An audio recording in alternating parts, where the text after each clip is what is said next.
Welcome back to another episode of Behind the Drapes. I'm your host, Kenny, and in this season, we're talking all about financial literacy, specifically targeted to healthcare workers coming from all different types of backgrounds. And today, we have a very special guest with us. We have Brian Manley, who I consider to be one of the founders and originators of this podcast, and was probably the biggest reason that I was able to get this show off the ground. So, Brian, first of all, welcome to the show. Yeah, thanks for having me. And that is probably exaggerating slightly, saying I helped found it, but I appreciate it. You did two massive things for this to get off the ground. One was, and probably the most important thing, you introduced me to the MVP document, or the minimal viable product, where I had to put all of my ideas down on paper and then basically set a timeline for myself as to when I was going to get them done. And then two, you got me this, or this was your leftover microphone when you upgraded, but you at least gave me some equipment to jumpstart this whole production. Well, I mean, happy to help. And I mean, like being a listener for a while and kind of getting a little ahead of myself, I'm definitely not in the medical world. I'm far, far from it. I referred to it as the sticky sciences that I didn't like when I was in school. But yeah, like I've been following along, and while a lot of the lingo goes over my head, the general themes, like I love like the themes around growth, especially this season, personal finance being super important, just kind of generally, even if the nitty gritty might be a little lost on me. And it's kind of funny because your mom is a nurse, so you kind of grew up with like always having medicine and it's probably spoken about in the household. Do you think that's what's turned you off into not wanting anything to do with it? I don't know. I think it was just like I always had like more of a like draw towards like the math side of things. So like that kind of like brought me more towards like I like originally did like undergrad in physics. I've forgotten all of that, so don't ask me, please. But then kind of more towards like the computer science side of things, which ultimately got me to where I am today.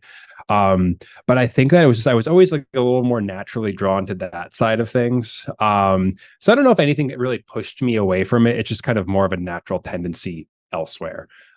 Also, I don't know, bodies are weird. I don't like looking at blood and stuff. So that probably would have been a disqualifier from ever really going into medicine in any way. That and my As GPA was not very good in college. you definitely do need to deal with a lot of different bodily fluids on a regular basis. It's weird, some of the things that just become normalized after a while.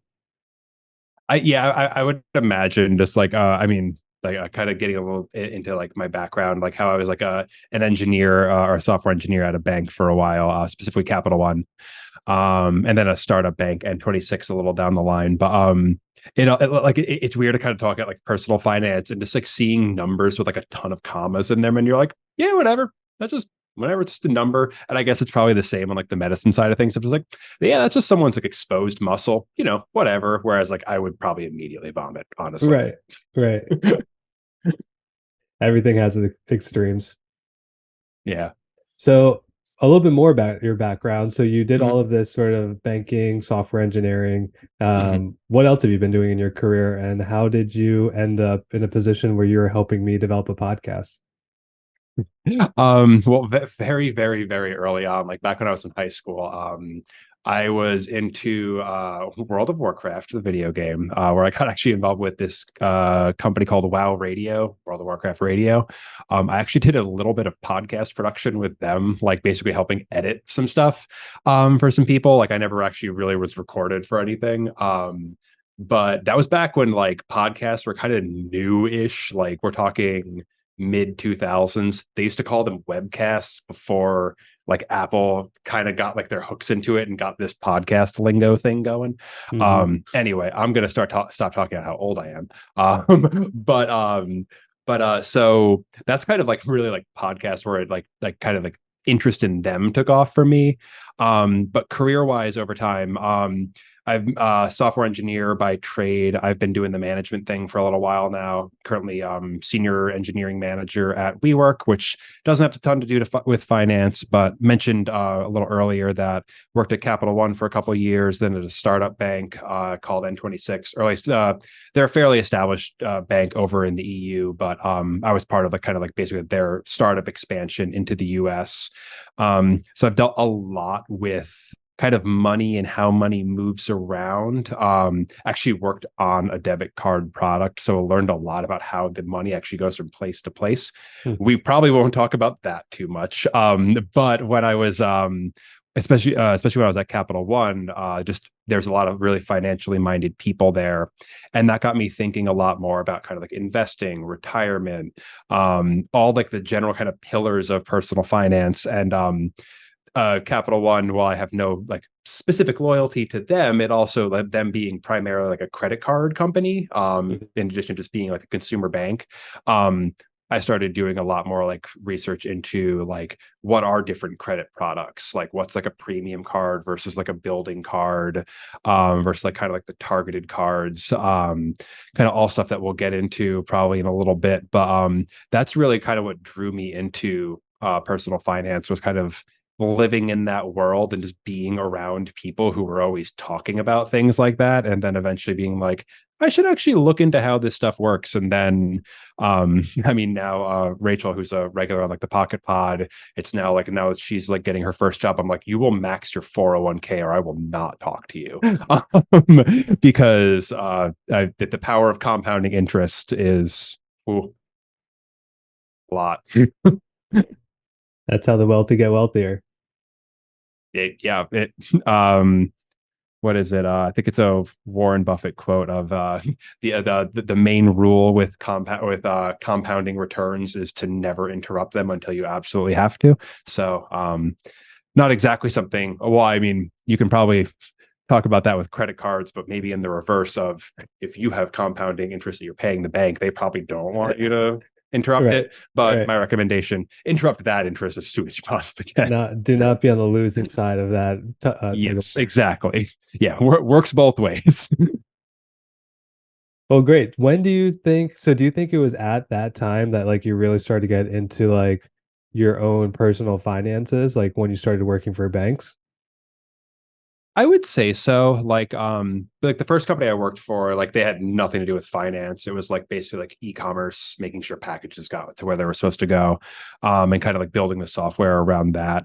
It was really once I like worked at Capital One after that that I started just thinking a lot more about it. And I think it just came from Hmm. like dealing with money in my day to day. And like a lot of it became almost kind of like second nature to think about, of like making sure you're putting money into savings, making sure you're putting money into retirement. Huh. But that's why I think it's really interesting, and why like I'm really glad you're doing stuff on like kind of personal finance education, is because I did think it's something that doesn't get covered. Right. And like the only reason I even started trying to do like some self-learning on it was just because I happened to be around it. Like I just took a software engineering job. It's not like I went Mhm. out of my way to work in finance. Um, so I think that like I kind of stumbled upon it, and then eventually kind of like grew to like love the math of it, Hmm. really. And really like seeing like the power of, say, like compounding returns and things like that. Yeah. Also, I mean, the pandemic and amateur day trading helped a little bit there too. Sure. I was mostly responsible with it. Huh. Um, but um, How old were but you yeah, I think like when this happened for you? um, so I think I started working at Capital One when I was 25, 26 Okay. ish, So and like mid and 20s. just like yeah, and I'm 31 now, so I've really been kind of like messing with this stuff. Right, a little more advanced than messing with it, maybe, but dealing with this stuff for, I'd say, probably about 5 years now that I've been like really interested in it. Although I would say I took advice from like a mentor at like a company, like actually a pharmacy we both worked at, when I was in college. Of I maxed my 401k match at my first employer, and that's still actually, I think, one of the biggest contributions to my current retirement savings. So Nice. I'm going to say compounding interest a lot, Yeah. probably, if we keep Yeah. talking about that stuff. And when you're hiring new grads out of like computer science Mhm, school, do you mhm. think a lot of them are getting this education like in their undergrad? I don't think so, honestly. I think it's something that is really lacking. Like, I would almost say, like, this is like the kind of stuff that, like, I think should be getting taught in like high school. So, like, the idea, because, like, even like retirement stuff, like, you can just open an IRA. Like it doesn't need to Mhm. be sponsored by anyone. 401k is a little more complicated. But like you can just start investing in your retirement super early. It's something especially like if like your parents are like a little like a better off too, like they can also help contribute to things like that. Mhm. So I think that like people like graduating from college, I don't think so unless they go out of their way really. I do know that like a lot of like big tech companies, like say like the Googles, the Amazons, like the Metas of the world, like they'll do some like financial advisement, but also, I mean, if you look up salaries online, that's because you have 21-year-olds who just come out and start Very making large salaries. probably more money than they should. Yeah. Sorry, Google. But like things like that, and basically how to deal with that. And I think that like also like that's a very unique financial position to be in of being Mhm. like like the broke college kid and then you're making let's say 200 salary after like equity and all that stuff. But I think that it's honestly like a really unique position that a lot of physicians get in where it's Mhm. like you go from making let's say a little less than median income for your area to like making multiple times like median like almost overnight. I'm probably a little off there, but like I imagine it's like you finish up all of like kind of like your like training positions and then you get that like main like kind of big kid role and then it's like boom, the money's here now. Pretty And I much. imagine that's probably really intimidating for a lot of people of just like, oh, my paycheck just quadrupled. Right. I don't know what to do with Right. this. Right. It's So like again, you're, very glad you're covering personal finance stuff. yeah, yeah. Yeah, you recognize a large responsibility when you see it, but you're just like, where do I even begin? Yeah. Well, Yeah. in this episode, we're going to focus mostly on credit score, especially since you Mhm. sort of have the background in credit Yeah. card banks. Um, let's start off by first just defining what is a Mm. credit score. Yeah. So kind of zooming out from credit score in general. So kind of zooming out from the credit score and to credit in general. Like the idea of credit like is essentially the ability to get something based on it will be paid in the future. So almost think of like I don't know, like back in the day in like a market or something like that. Like Jim the butcher knows you're good to pay for your cut of beef or whatever, or like a bar tab, something like that. So today not many people are doing that in markets, but essentially people are using credit cards daily to pay for stuff that they don't pay, like it does, the money doesn't come out of their account right away. That's like if you like talk about like a debit card, that's essentially like a cash transaction. You swipe a debit card, that money is essentially moved out of your account right away. Hmm. It's a big reason why I prefer using credit over debit because it's just adds that layer of security in case someone gets your number or whatever. But Right. I digress. Um, so in the context of cards today, it's like we are not exchanging credit directly for goods anymore. Like I don't go to, I mean, I guess I could still go to a butcher, but I'm not just going to be like, I'm good for it. I'll give you money later. We kind of use banks like say Chase, Capital One, any of them as like intermediaries. So our credit is really more with them than it is with like say a vendor or merchant service provider or anything like that. Mhm. So essentially, we promise them we're going to pay them back, and they need some way of evaluating how much money should I let Brian use before I cut him off and say like, "Hey, whoa, you're backed up too much. You got to pay me before I let you use more money." So this is kind of where the score comes in. So you'll probably hear credit history and credit score used alongside each other a lot. That's because it's basically the score is a shortcut for the history. Your history is going to be based on things like payments you've made on time, how much outstanding debt you have from all sources, loans, credit cards, that kind of stuff. How many accounts you have, how old they are, how many recent applications you've had, and a big one too is like if you've had any debt that's been set to collections, Mhm. because those are all like indications of like how healthy your history is. Mhm. So, for example, if you've had debt that's been set to collections, a lot of lenders can be like, "I'm not going to give Brian money. He had a loan that he just didn't pay, Defaulted on. got sent to collections." Yeah, yeah, like and like defaults are kind of in that same category of like we're not going to let him borrow money. So these are like all of these factors that lenders look into. They Right. make up your credit score. So there's a lot of formulas out there. I don't think that you can really ever get to like the secret sauce that like they come up with the numbers from. But essentially different lenders, so whether it be like your student loan provider, mortgage lender, credit card lender, even in some cases like different things like say like your like a rental agency, a lot of them like now report to credit agencies, but they all will report to agencies that folks have probably heard about, at least in passing, if not because of data breaches sometimes, like Equifax, TransUnion, Experian. They are like the major bureaus for evaluating these scores and history. So the history is really the product that they sell to, like, say, banks. The score is almost like a shortcut into the history that they provide.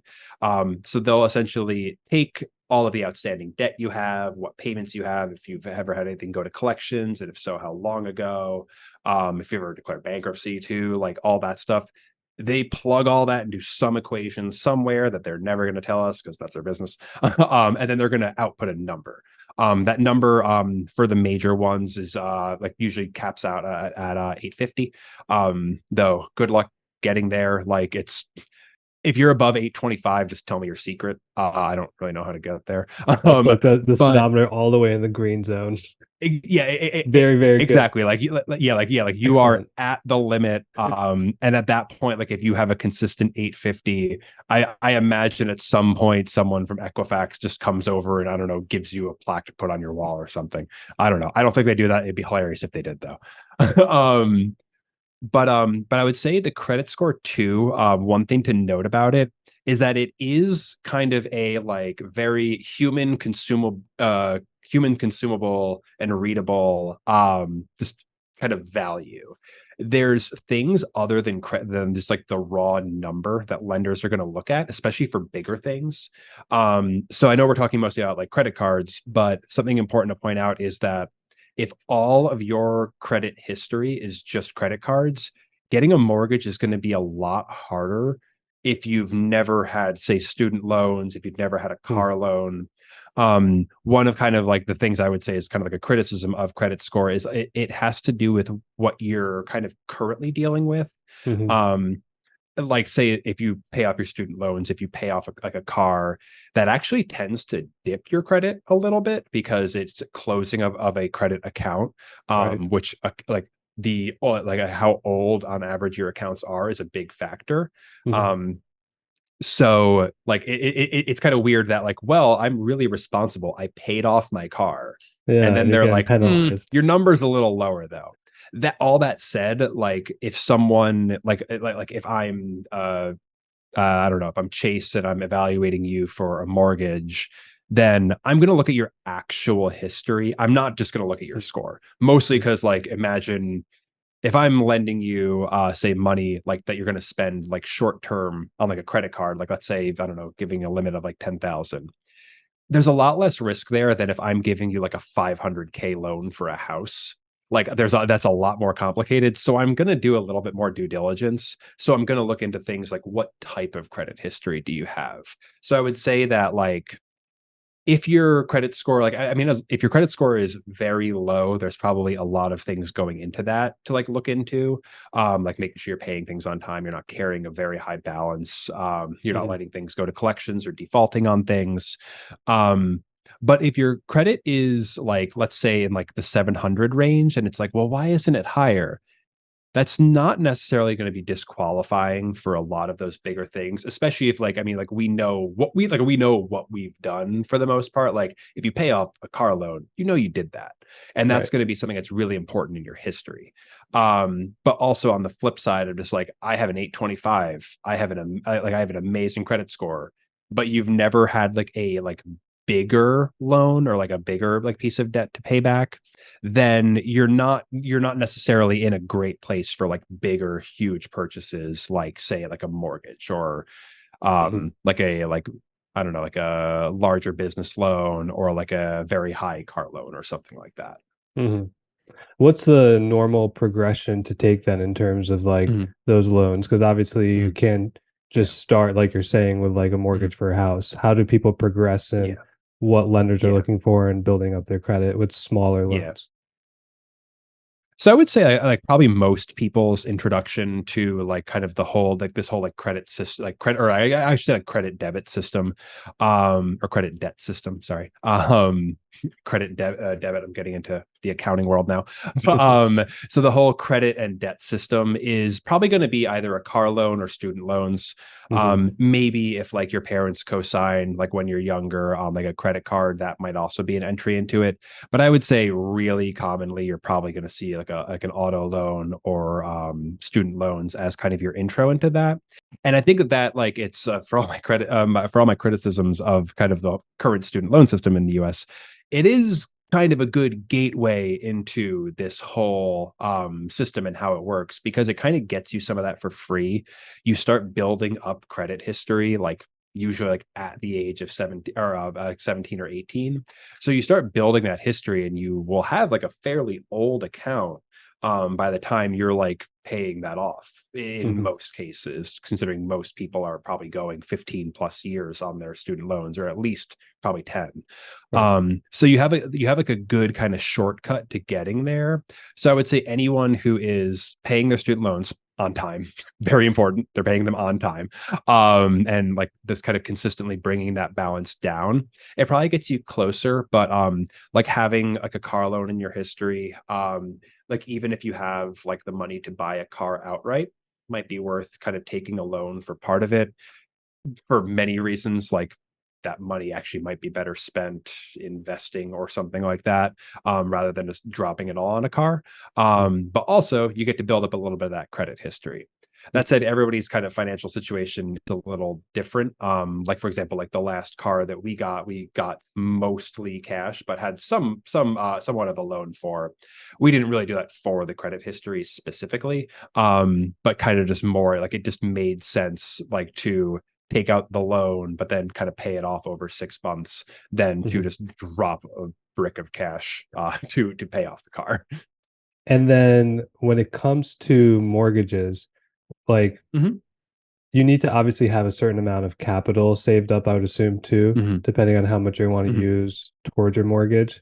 Um, how much do you think that plays into whether a lender is going to be able to give you a mortgage alongside your credit Hmm. score? Yeah, a good amount. And I would say that it's kind of housing in general. So a lot of times, even like apartments sometimes, especially in like kind of more competitive markets like cities, they'll actually do like liquidity checks, which Mm. essentially means like after paying your like deposit, blah blah, all that like down payment in a mortgage case, like making sure you have enough cash on hand to pay for X months of rent or mortgage payments. So there's that. But then also like just kind of coming back to anytime a bank is giving you money for something, whether it be a credit card or a mortgage or like a business or a personal loan, there's always some sort of like risk equation that they do. And a way to kind of offset that risk is putting more money up front. Like you're going to have a much better time getting approved Mm. if you have, say, a 20% down payment, like for a house, over a 10% over no down payment. Now there's special loan programs out there that kind of offset that, and I'm not super duper familiar with mortgages, but just in general, in any loan scenario, the smaller of a loan you're taking out total, the more likely you are to get approved for it because it's lower risk for like the lender. Mhm. So like if you're going to buy $1 million home and you want to put nothing down, you better It's have going an to be hard to get. amazing credit history. Yeah. Yeah. Yeah. Like you're not doing that. Like even like you land the most amazing job, you're getting a crazy great salary, Right. you're gonna have a really hard time getting that mortgage. Right. So I think when people start making their income, the first sort of bank account that people get are going to be debit accounts or just like Mhm. your typical savings accounts. And I think after a certain point, a lot of people are trying to figure out when do I take that jump from going from a debit card into credit cards. Yeah. When do you think is an appropriate time Mhm. for people to start considering Mhm. taking that jump into credit? Mhm. And then we'll sort of finish the episode with what are your different credit cards that you personally like to use with the Yeah. associated benefits with them. Mhm. Yeah. So I would say like the best time to kind of jump into this is once you're in a point, because I think like most people probably have, like you mentioned, like a debit account. Hopefully people also have a savings. So I would say getting those set up first, making sure that you're at least being able to put some amount into savings. And then you're probably ready to jump into kind of the more premium card territory. All that said, I think that as long as you're not in like a bad credit situation now, where like you're unable to pay current loan payments, like if you're behind in a car loan, I do not recommend getting a credit card. I recommend dealing mostly in cash and getting kind of that situation under wraps before you start to get into a situation where you're putting more things into credit that you might not necessarily have the cash to cover, because then you just have a hard limit on what you can spend, because if you have a debit account you can't go below zero in most cases. So I would say once you're at a point where you're not carrying balances and you're at least somewhat building up savings, then you're ready to kind of jump into like again like the more premium card territory. Though I would say that as long as you're not carrying a balance, even if you're living paycheck to paycheck, it's probably a good idea to get some sort of like base card, I'll say. And this kind of gets into like kind of what are like good cards to have and when, because a lot of basically all of like the big lenders out there have like what I'm going to call like base cards. Like they're the ones that have no annual fee. They probably have some benefits, like maybe it's like 1% cash back across the board. Things that people are probably just familiar with hearing on commercials. Yeah. These are usually fairly easy to get, even if you don't have much of a credit history. So like to name some, there's like the Discover It card, Amex Blue Cash, I think is theirs, the Chase Freedom card. And those are all good to kind of get started with. And even if you are living paycheck to paycheck, I do recommend getting these because then you start building up that history. And as long as you're not letting the spend on the cards get out of control, you start to build up those points, which is what probably everybody hears about. Like, here's like the actual things I care about with cards, getting money back, like like getting some sort of slice back as I put money out into purchases and all that. And one really interesting one that I came across, also like just cool, kind of like looking into things like for this recording. It's a card called Bilt, Bilt. It's a MasterCard, and it's Hmm. specifically targeted at paying rent with it. That's usually a weird situation because a lot of rental agencies will actually charge you a little bit of a fee for paying with a card over Yeah. like paying out of like a debit account. Yeah. But if you do the math and it winds up working out for you, that's kind of an interesting one to look into Hmm. first. Yeah. Um, so that's kind of like where to get started. But there's all sorts of places you can go with cards. So there's kind of like what I would say like the mid-level premium cards. These are your like Chase Sapphire Reserve, your Amex Gold. These are gonna have like an annual fee. Usually it's like 100 to a couple $100, but you start getting more bonuses like say like cashback multipliers or point multipliers. So instead of being like I'm getting a cent back for every dollar, like oh I'm getting 5 cents back when I'm getting groceries or something like that. Right. Right. um so they'll have some amount of benefits and fees, but as long as you kind of lean into the benefits a little, you can usually justify the fee. Do There's you also break kind of up like more. do you Mhm. break up your credit cards like by travel, lodging, Mhm. food, gas? Like are there major categories in which you Yeah. sort of divvy up how you use your credit? Yeah, so definitely, and definitely in like those like targeted areas, like one of the cards I have is the Capital One Saver card. That gives essentially like point multiplier for restaurants and experiences. So you want to go see a show, you want to go eat out, you're going to get much more. You're going to get like I think it's 4 or 5 times points that you would have get if you just kind of I don't know just the go to the store and buy a pack of gum. Those are kind of like more targeted ones, and I think that like travel especially and like hotels are really good things to look into. One thing that is an absolute no-brainer in my opinion is if you live in a hub city for an airline. So like if you're in Atlanta, get a Delta card. Like I'm not going to tell people what to do, but like it's just going to make sense because you're going to be able to fly many places. Yeah. And if you're always flying Delta, you're always using that card, you're going to start getting crazy good like point returns. Yeah. It's a good point. Yeah, and then like ditto for Chicago for United, Charlotte for American, and those are all the hubs I can remember. Sorry, Mm. East Coast focus. um but the other one that I really recommend too in that space for hotels, Marriott has one that it's through Chase, that I also have, has a $95 fee, but you get one free night per year. Find me a Marriott hotel where a night costs less than $95. There you go. I Pays don't for understand. itself. I don't understand how they're making money off of it, but probably because they're getting me to go to their hotels more. Yeah. It's a good You point. also get cards like that will also do interesting benefits, like usually giving you like special status. So a lot of them, like both airlines and hotels, they'll have like their whole tiered status programs, like with Marriott, for example.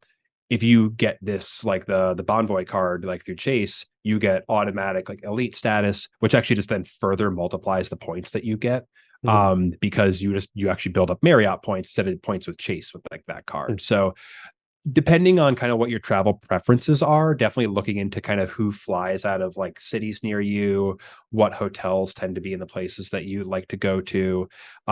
Also like depending on like kind of like the quality of hotel you like staying at. Like I know Marriott tends to have like a lot of like luxury properties, like say like your Ritz-Carltons and things like that. So if you're willing to kind of shell out the extra cash, you're just going to get like a much higher return on those. Right. But if you're staying at kind of like not as like luxury places, like I know that like World of Hyatt, they have a really good card. And one thing interesting that I didn't touch on yet with like kind of like the travel stuff is a lot of them do dynamic pricing, where basically kind of based on demand or time Mm. of year, prices might change and all that. As of right now, Hyatt hasn't moved to a dynamic pricing system, so you can actually get really good returns sometimes. Like Nice. as long as the place isn't booked out, like oh, you can just use a bunch of points on Labor Day, and it's going to Yeah. cost the same as just like a random day in November. Hmm. Um, so yeah, so that's kind of everything below like what I would call like the true premium tier. That's where you get into like the expensive cards, like your Amex Platinum, your Chase Sapphire Reserve. Uh-huh. Those have like really nice benefits, like an Equinox credit, a Saks credit, lounge access, which I'm big on. That's gonna be huge. Really love lounges. Um, and typically like really nice like concierge services as well. Uh-huh. They're really good for just kind of finding you things if you want them. Right. Right. So those are like the true premiums, but they're also kind of pricey. So how do you think you know when you're ready to take that jump from like the mid-tier credit card to that premium level credit card with the lounge access and all of like the Equinox discounts, all of the things that like really I think get people into the idea of wanting to start a credit card before they're Mhm. financially ready. So how do you know when you're ready? Yeah, so I would say like when you like think about like how much they cost, like because the idea is you should be making that back somehow. Like so, let's say you take the Amex Platinum, which is around like 700 per year. By no means cheap.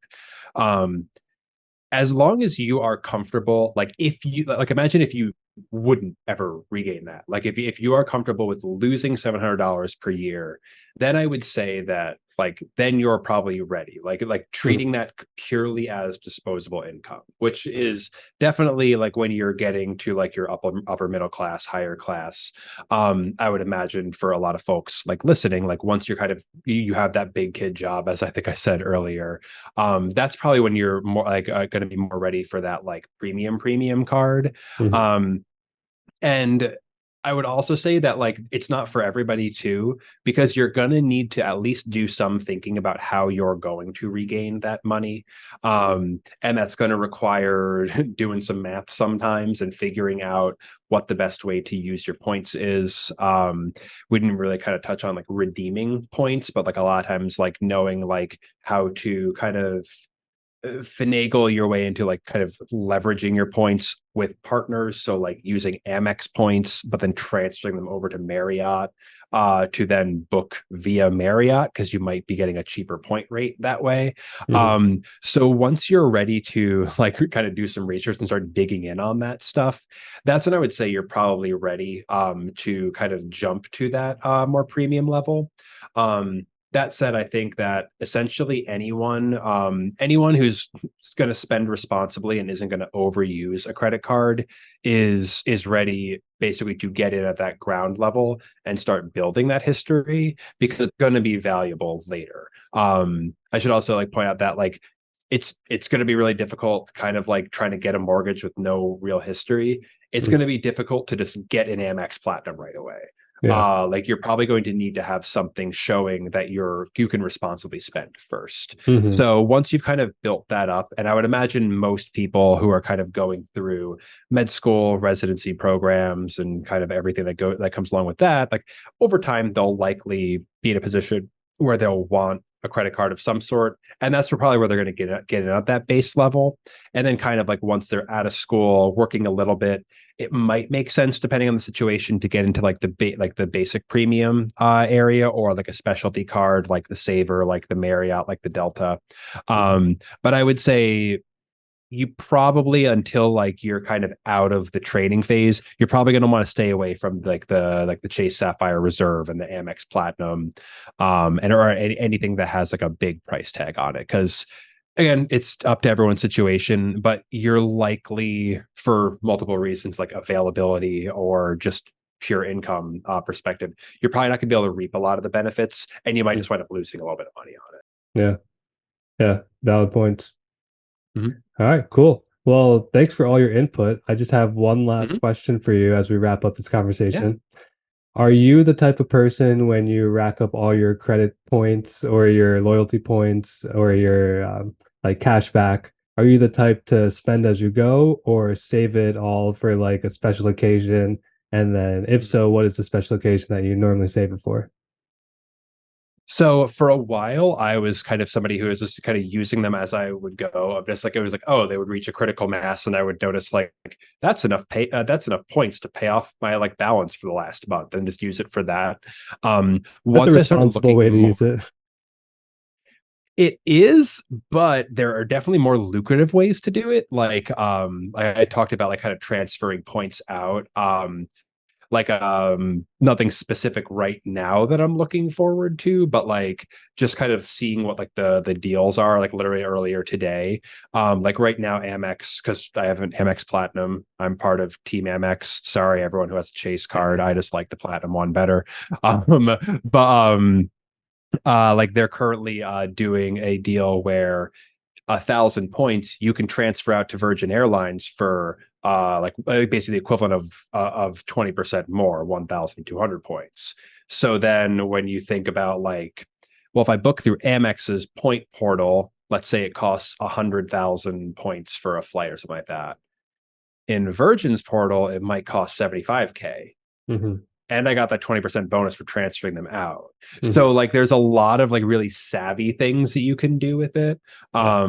So my goal, because we were kind of planning like a Portugal trip next year, my goal is to see how much points they're going to be able to cover airfare wise for that. Nice. I don't know Nice. yet because that stuff is variable and like dynamically priced, Sure. but I'm hoping we have a good stash of Amex points right now, so I'm hoping it can Sweet. cover a decent amount of it. Good for you guys. I got to start working on my points. Points, man. And that's also like for like the base building cards too. I do really recommend looking at Amex or Chase just because once you are thinking about that premium territory, they're kind of the only two in the room. City used to have a premium card, but I think they actually totally got rid of it. So getting it at the ground level with them and starting to build up those points so you at least have like a little bit of a bank that you're starting, then might go on to hopefully a Portugal trip. Well, just like we got this podcast off the ground, we put a little gas and fire under that idea, and we'll get Portugal right up off the ground. Exactly. We could finance a whole another podcast production. We're going to get you like a sound studio all on point. So it'll be great. That's right. That's right. Well, Brian, thank you for your time. This has been a very insightful episode, learning all about credit and credit cards and kind of how to start the journey and where the journey can take you. And it's also really special to have you on the show because, again, you're one of the reasons why I got off the ground. And I hope as you listen to it and you now participate in it, you're see somewhat of your own fruits like coming to fruition here, or your own seeds coming to fruition. So thank you again for all your help in starting this and keeping it going. Yeah, man. And thanks for having me. I will definitely listen to it and not cringe at the sound of my own voice the entire time. That's always the hardest part. I've had this conversation with Rachel. Getting over the sound of your own voice and what you look like is the hardest part. But we'll get you back on here another time for sure. Yeah. Yeah, anytime. I'm happy to do it. All right, Brian. I'll talk to you later. Yeah. All right. See you, man.